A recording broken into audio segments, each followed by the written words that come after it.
Olá, eu sou a doutora Juraci Saraiva, psiquiatra da infância e adolescência. Hoje eu venho falar sobre o transtorno do espectro autista, que é um transtorno do neurodesenvolvimento, isto é, desde a formação do sistema nervoso central. E ele é caracterizado por déficits na comunicação e interação social, comportamentos repetitivos e interesses restritos. Antes nós conhecíamos como autismo. E por que espectro, transtorno do espectro? Imagine a cor cinza, que vai desde o cinza quase branco, passando por diferentes tonalidades, até o cinza quase preto. O déficit na comunicação social, ela pode ser desde um extremo, onde tem uma criança que não sabe pronunciar nenhuma palavra com intenção comunicativa, até um outro extremo, onde essa criança fala de forma muito precoce e de forma gramaticalmente correta muito cedo. Na interação social, vai desde um extremo, onde tem essa criança que não demonstra nenhum interesse por brincar com outra criança, por compartilhar um brinquedo ou sequer se aproximar de outra criança, a um outro extremo dessa criança que gosta, que sente prazer em estar perto de uma criança, mas é assim desajeitado para chegar, se aproximar e fazer essa interação. Muitas vezes essa criança ou esse adolescente, ele quer se aproximar, mas é desafiador. Inclusive chegar e dizer: oi, tudo bem? Prazer, meu nome é Juraci. Ele se sente confuso para iniciar essa conversa com alguém. Nos comportamentos repetitivos, vai desde um extremo que essa criança apresenta muitas estereotipias, autoagressividade, muitos giros em torno de si, que causa prejuízo funcional devido à intensidade dessas estereotipias.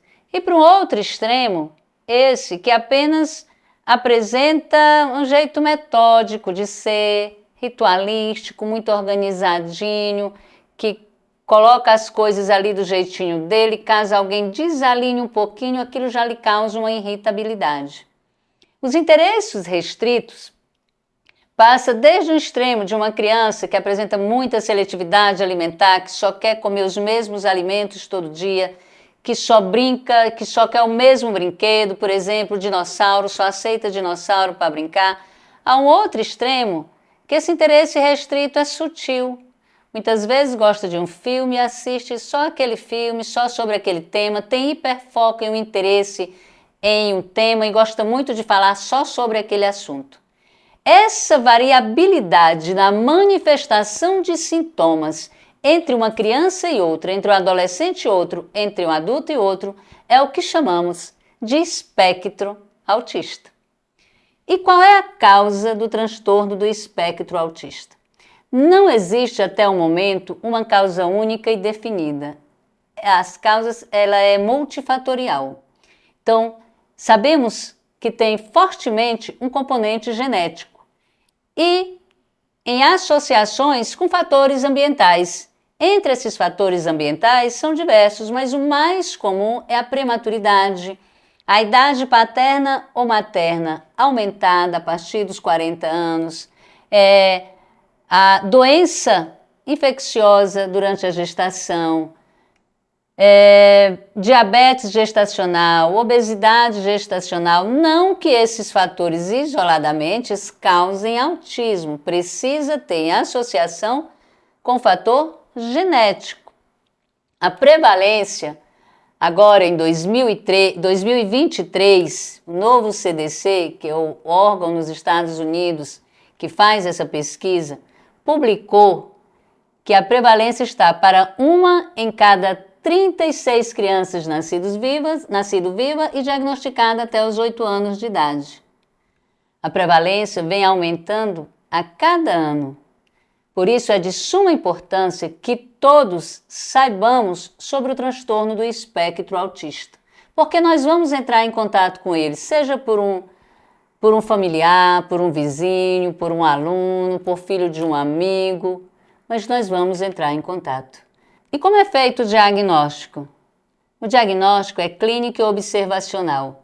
Não há um exame específico, uma tomografia, uma ressonância magnética, um exame laboratorial que faça o diagnóstico do autismo. Ele é eminentemente clínico. É necessário que, além de sabermos sobre o transtorno do espectro autista, que façamos a difusão desse conhecimento, para que possamos contribuir com a nossa sociedade na eliminação do estigma e do preconceito em relação a essas pessoas dentro do espectro. Olá, pessoal. Meu nome é Camila. Eu sou psicóloga há 6 anos e trabalho com crianças com transtorno do neurodesenvolvimento há 4 anos. Bom, nessa segunda parte do vídeo, eu vim conversar com vocês um pouquinho a respeito de atividades estruturadas, atividades que a gente consegue fazer com as crianças que estão no espectro para que elas não desregulem e algumas estratégias que podemos criar que ajude essa criança neste momento de lazer. Na primeira parte do vídeo, a doutora Juracy já comentou, já conversou e já nos orientou um pouquinho sobre o que é esse transtorno, o que é o espectro do autismo. E agora, nessa segunda parte, vocês vão ter um pouquinho das estratégias que a gente consegue fazer para autorregular essas crianças. Bom, no momento da brincadeira, é importante que as crianças tenham brincadeiras mais estruturadas, que a gente consiga dar direcionamento para ela da brincadeira. Então, por exemplo, os cuidadores e as tias do parque, elas podem fazer brincadeiras, optar por demandas de baixo custo, que a gente fala, né? Então, vamos bater palmas, vamos brincar de cirandinha, atividades que essa criança provavelmente já saiba, ou se não sabe, é fácil dela aprender ali. Lembrando que essas crianças, algumas habilidades elas não têm ainda construídas. Então é importante que a gente explique para essa criança e dê previsibilidade, ou seja, fale o que vai acontecer antes da gente começar a brincadeira.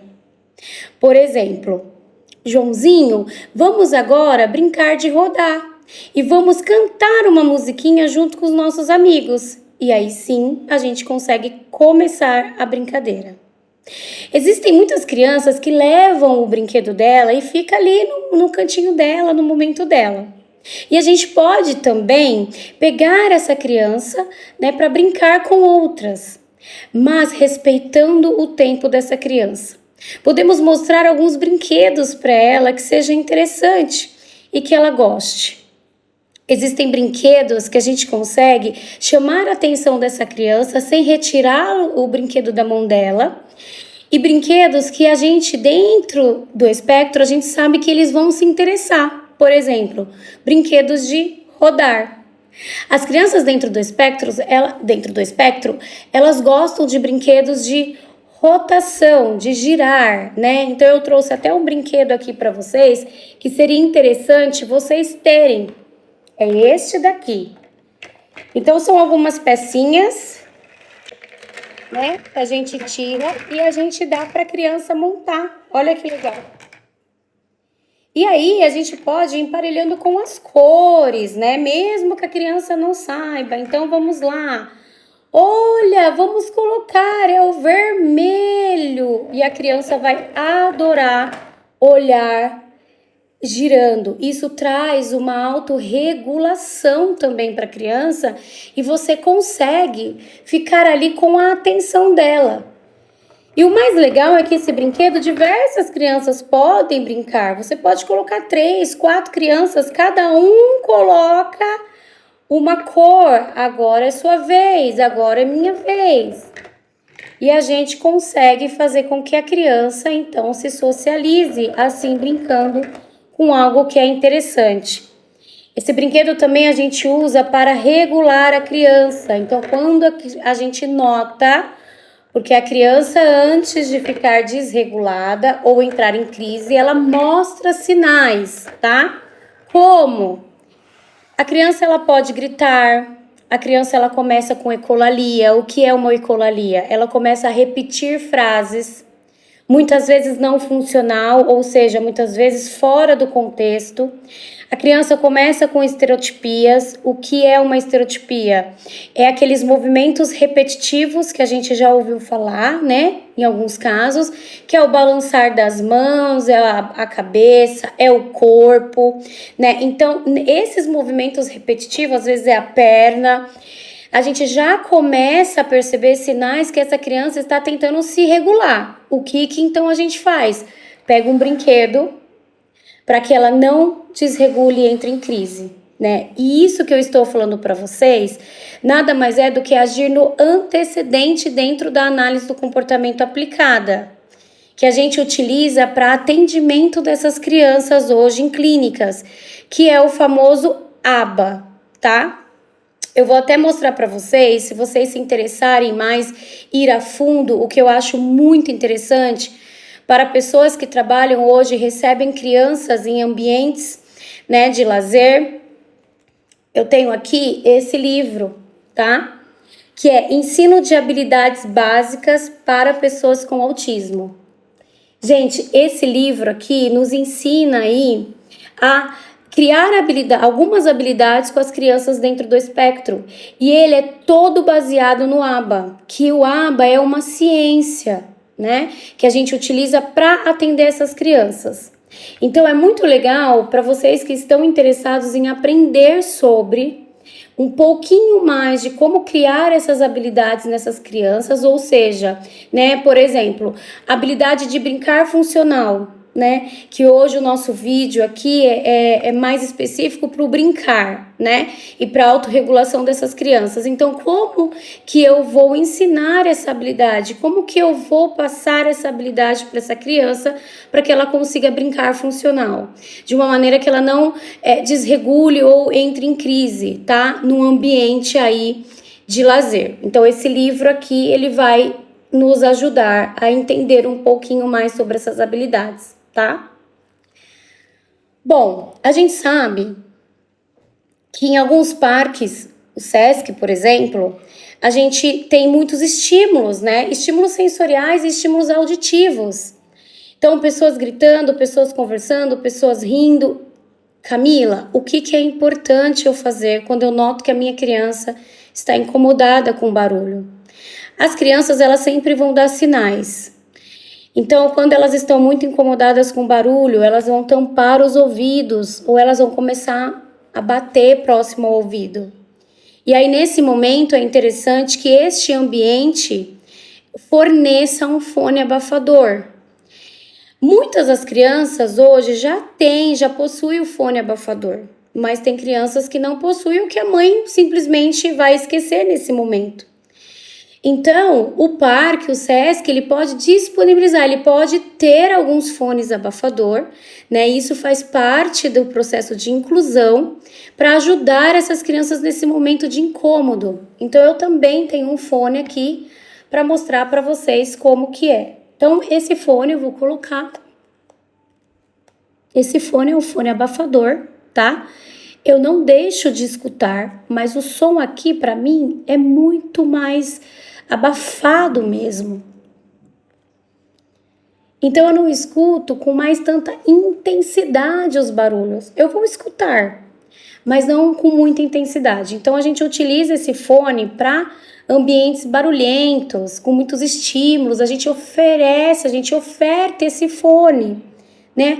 Olha, eu estou sentindo que você está incomodado, tá muito barulho aqui, né? Vamos colocar um fone? E aí você oferece o fone para essa criança, tá? E aí você vai ver que essa criança neste momento vai se regular. Falando um pouquinho aí do barulho também, né, e desses estímulos auditivos e visuais, que são várias informações ao mesmo tempo, então pessoas, brinquedos, crianças, piscinas, né? A gente também pode ter um espaço que a gente consiga levar essa criança no momento em que ela está muito incomodada, e aí a criança já está gritando, talvez se jogando no chão. Então a gente pode oferecer, né? E a gente já vai, a gente fala direcionando a criança, né? Então a gente já vai levando a criança para esse ambiente que é uma sala com baixa luz, uma sala fresca, então, se possível, um ar-condicionado, porque o ventilador faz barulho, tá? Então, a criança que já está desregulada por estímulos sonoros ou estímulos visuais, ela escuta muito mais do que nós, né? Então, o barulho que para nós do ventilador é pouco, é pequeno, para ela tá muito. Então, mesmo com fone abafador, ela vai se incomodar um pouco. Então, é legal e interessante ter nessa sala, né? Não precisa ser uma sala grande, uma sala que tenha um ar-condicionado, que seja uma sala fresca, que tenha uma luz baixa, que tenha painéis sensoriais, tá? Então, painel sensorial, eu não consigo mostrar para vocês que ele é grande. Então, é um painel que vai na parede e tem diversos itens ali. Então, tem telefoninho, tem apagador, né, de luz, que a criança vai ficar apagando e acendendo, né? Tem correntes para ela passar, tem também, às vezes, pecinhas de encaixe, às vezes, né, tem bolinhas para ela ficar ali, né, apertando, e isso traz uma autorregulação para ela, tá? Vai acalmando essa criança. Nesse ambiente também a gente pode ter um colchonete para a gente deitar ela, para que ela fique confortável, tá? É uma sala que a gente pode ter brinquedos sensoriais, por exemplo, Poppet. Muito simples, a gente consegue ter e ofertar para essa criança nessa sala, que já é uma sala também mais distante do barulho, que a criança não vai estar ouvindo tanto barulho, que já vai estar talvez aí com fone abafador, tá? Bom, existem também brinquedos que a gente pode criar, não só comprar, porque eu sei que é muito caro. Então, eu tenho um aqui que a gente consegue, é uma garrafinha que a gente encheu de água e colocou glitter e alguns brinquedinhos. Então, tem pessoas que enchem de peixe, tem pessoas que colocam bolinhas coloridas, aquelas bolinhas em gel. Por quê? As crianças dentro do espectro, elas gostam desse movimento, ó, de ficar vendo as coisas descerem dentro d'água. Criança que fica tacando muitas coisas no chão, oferece para ela. Olha que legal! Vamos contar quantas bolinhas tem. Isso também, gente, é aí um recurso para autorregulação, tá? Então a gente deixa a criança e vocês podem ver que é uma garrafinha de água com água e alguns itens aqui dentro colorido. Essa garrafinha aqui eu gastei, eu acho que R$ 15 para fazer, tá? Por conta do glitter e dos brinquedinhos. E aí vocês podem colocar peixinhos coloridos, e aí vai muito da criatividade, tá bom? Então a gente tem vários recursos que a gente consegue ter dentro dessa sala que traz um conforto e uma autorregulação para essa criança. A gente pode ter também, tanto nessa sala quanto na brinquedoteca, livrinhos com sons. Isso chama muita atenção para crianças atípicas, tá? Então eu tenho até um aqui e foi super baratinho. Eu vou apertar para ver se vocês escutam.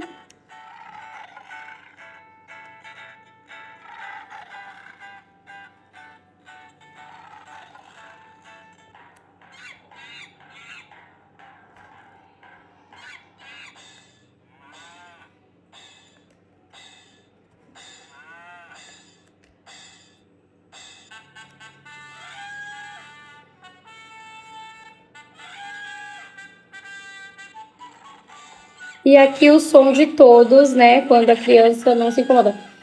Então, vocês podem ver que é um som baixo. É um livrinho super colorido, que chama atenção. E aqui vocês podem contar histórias. Vocês podem fazer a parte de socialização com outras crianças. Quando a criança está desregulada, a gente pode ofertar, né? Olha que legal, né? Os bichinhos e os barulhos e músicas. Eles também gostam, tá? Quando eles estão incomodados. Também é uma maneira de uma atividade estruturada. Então, ao invés de a gente deixar eles soltos, né? que eles não vão conseguir criar uma brincadeira estruturada, e o ócio, né, dentro da literatura nos traz que o ócio para as crianças dentro do espectro é uma das maiores causas de desregulação, tá? E aí elas precisam dessa autorregulação, que aí a gente precisa fazer todo esse manejo. Então, é importante que a gente tenha esses recursos simples, um livrinho com barulho, porque vamos sentar e vamos contar uma história. Pronto, já é uma atividade estruturada.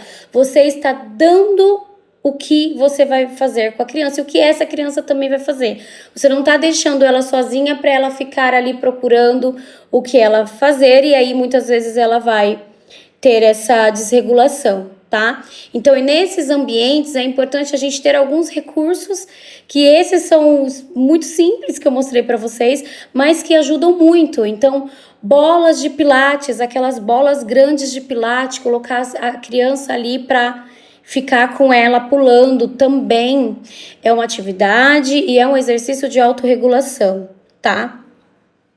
Bom, a gente pode também trabalhar, né, com o cordão de identificação nesse ambiente, que é muito importante, para que as pessoas entendam o porquê que essa criança está gritando, o porquê que essa criança está girando, o porquê que essa criança tem talvez essa necessidade de estar estereotipando, porque a estereotipia a gente não barra ela, né, a gente fala que a gente dá função para uma estereotipia. Então, por exemplo, a criança está girando sem parar, e aí a gente tá vendo essa criança girar, a gente não vai falar para, né? A gente vai falar, olha que legal, vamos brincar de ciranda, cirandinha, dá a mão. E aí você vai girar 3 vezes com ela cantando ciranda, cirandinha, e vai redirecionar para uma outra atividade. Ah, então agora vamos pegar 3 florzinhas do jardim. Agora vamos pegar e vamos lavar o rosto. Você tá redirecionando e você tá falando para ela o que ela precisa fazer, tá? Então, esse cordão de identificação já existe em alguns ambientes, né, fornecendo para as crianças quando chega com esse laudo, né, que a mãe apresenta aí na portaria. E aí a gente tem, né, diversos modelos, esse é um modelo, tá? Então, a mãe geralmente também tem, mas quando não tem é bom o parque aí dispor desse cordão, e na saída a mãe, né, devolve. Então, a criança vai colocar esse cordão e a gente vai entender que essa criança, ela tá dentro do espectro. Então, alguns comportamentos dela, a gente já sabe o porquê que é, e aí a gente vai tentar ajudar, tá? Além do cordão, a gente também tem a pulseirinha, tá? E aí o parque vê o que é mais de fácil acesso, né? Então, a gente coloca essa pulseirinha no braço também da criança, e a criança anda com essa pulseirinha. A pulseirinha, muitas vezes, existem crianças que se incomodam, o cordão é mais fácil, tá? Então, muitas crianças que são muito sensoriais, ou seja, que tem aquela questão de pegar, de pinicar, elas não gostam muito da pulseirinha, mas a gente também tem essa opção até para os pais aí também, tá? Então, gente, eu vim mostrar um pouquinho para vocês sobre os recursos e sobre o que a gente pode fazer para autorregular essas crianças e o principal, o que a gente pode fazer para que ela não desregule, que é agir no antecedente, que é o que a gente fala aí dentro da ciência, dentro da análise do comportamento aplicada, que nada mais é que observar características e sintomas que essa criança está me apresentando, que essa criança está me mostrando, e já agir, né? Então, não deixar, não esperar essa criança desregular a ponto de bater a cabeça na parede, a ponto de começar a gritar e a gente não saber aí como conduzir. Então, existem algumas estratégias que a gente consegue, e essas que eu mostrei para vocês são uma delas, tá? Eu espero ter ajudado, eu espero que vocês consigam aí achar o livro, tá? Da Camila Graciele, que é o ensino de habilidades que eu mostrei para vocês, que vai ajudar muito vocês que trabalham com crianças atípicas. Existem também vários vídeos dentro do YouTube gratuitos que também conseguem falar sobre manejo comportamental na hora da brincadeira, tá? E como a gente consegue fazer brincadeiras estruturadas, que foi esses exemplos que eu dei para vocês. Gente, obrigada. Estou disponível para qualquer dúvida. pode me procurar. Meu nome é Camila Lessa e espero aí ter contribuído com essas informações tão importantes para vocês, tá bom? Um beijo!